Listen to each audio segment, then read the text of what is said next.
O Brasil tem a taxa de juro mais alta do mundo há 15 meses e o mercado espera que o Banco Central corte o juro.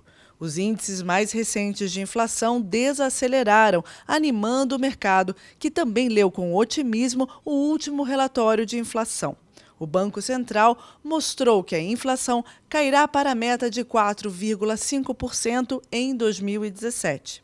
A indicação do BC com relação à queda da taxa de inflação, somada ao encerramento do primeiro turno das eleições municipais, aumentou a expectativa de queda dos juros. Para o mercado financeiro, essa é uma das condições necessárias para que a economia volte a crescer. Em entrevista ao Valor Econômico, o professor José Júlio Sena fala sobre política monetária e inflação. Mas o que um Banco Central consegue é controlar a inflação. Se ele tiver determinação para isso, tiver os instrumentos para isso, se as condições pré-existentes forem favoráveis, o máximo que o Banco Central consegue é controlar a inflação. E o grande objetivo é sempre tentar manter a inflação baixa. A inflação, ela causa, assim, um mal que não é perceptível, assim, tão claramente perceptível. A inflação provoca distorções nos preços relativos. Governantes, quando enfrentam um problema inflacionário, costumam recorrer a medidas administrativas de controle de preços. Então, isso ajuda a distorcer o sistema de preços. Você distorce a alocação de recursos da economia e, com isso, você prejudica o processo de crescimento econômico a longo prazo.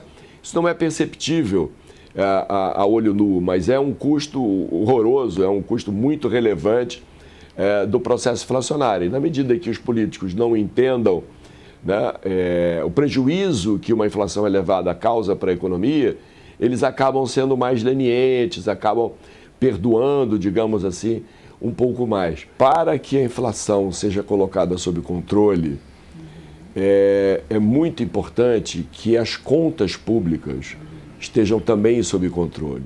Nossas contas foram muito mal administradas em tempos recentes, existe um rombo no orçamento do governo enorme.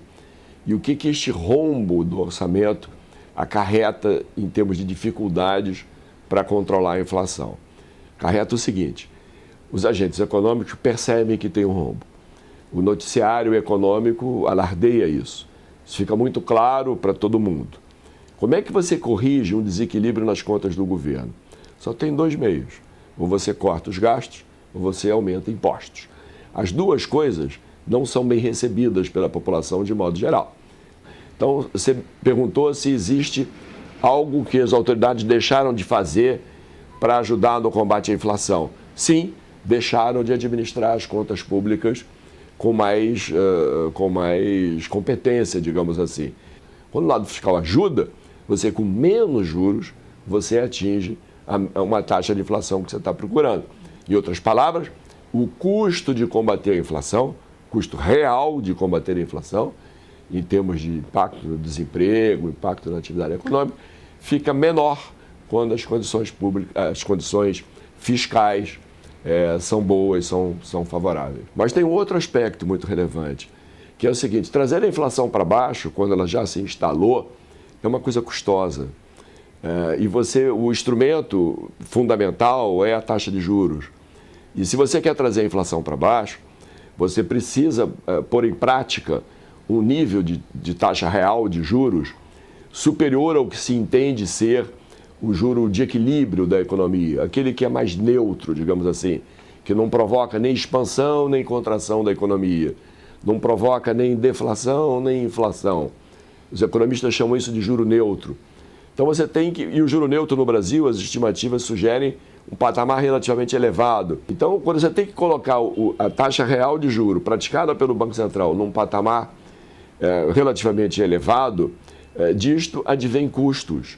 Ou seja, a economia sofre, o crescimento econômico fica muito precário, lento, às vezes até você entra em recessão, e junto com isso tem aumento da taxa de desemprego, consumo das famílias, que sempre teve um comportamento no território positivo, ou seja, taxas positivas de crescimento.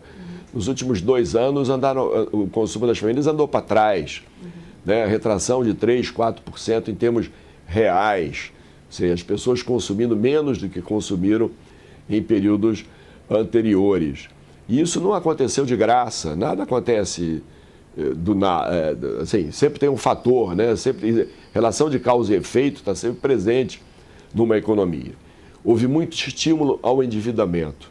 Eu acho que isso foi um pecado importante de administrações anteriores, estimular as pessoas a se endividar. Em resumo, as contas públicas são a chave do sucesso da retomada do crescimento.